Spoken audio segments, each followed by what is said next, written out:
My name is Stephanie. My family pronounces my name Stephanie. My mom's side says Estefania. My nicknames, most of my friends call me Steffi. That's about it. My first language was Spanish. I tend to talk in Spanish to my family and sometimes to my friends. I speak English at school and to my friends, and I tend to dream in both languages.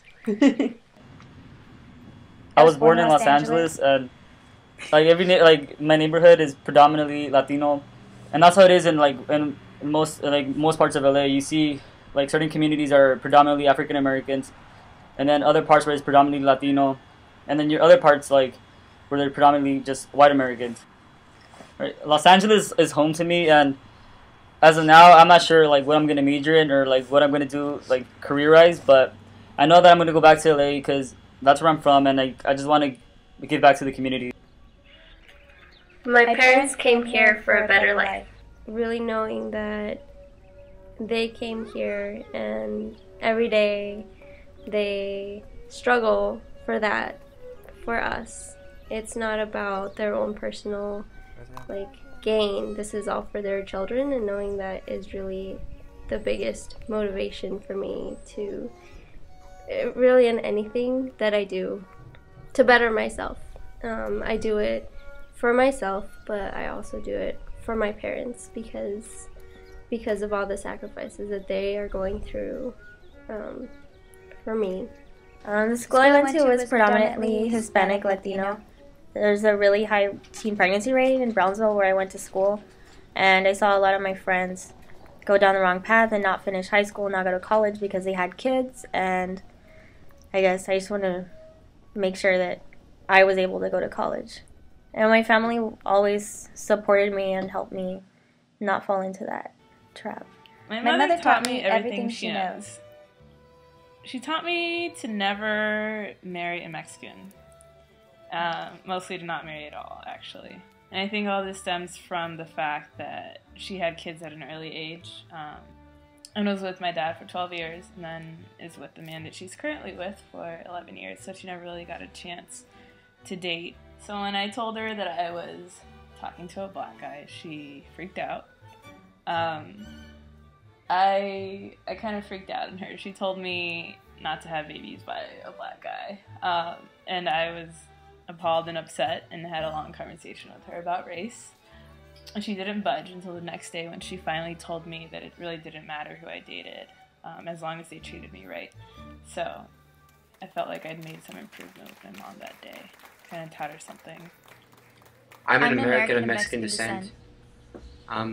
It's kind of difficult trying to figure out what my identity is, because I'm not Mexican enough for most people, but I'm also not American enough for other people. So I guess it's kind of like an identity crisis when I'm here, when I'm back home, just because I have to switch my identity back and forth. And I guess just when you see it on a piece of paper and you see that only one of your part of your identity is, written down for you to like note of it, it just kind of makes you wonder like where you actually fit in the great scheme of things, because you want to feel like you're part of two worlds, but it's like they're making you pick one, and you don't really feel like you can be part of either of them.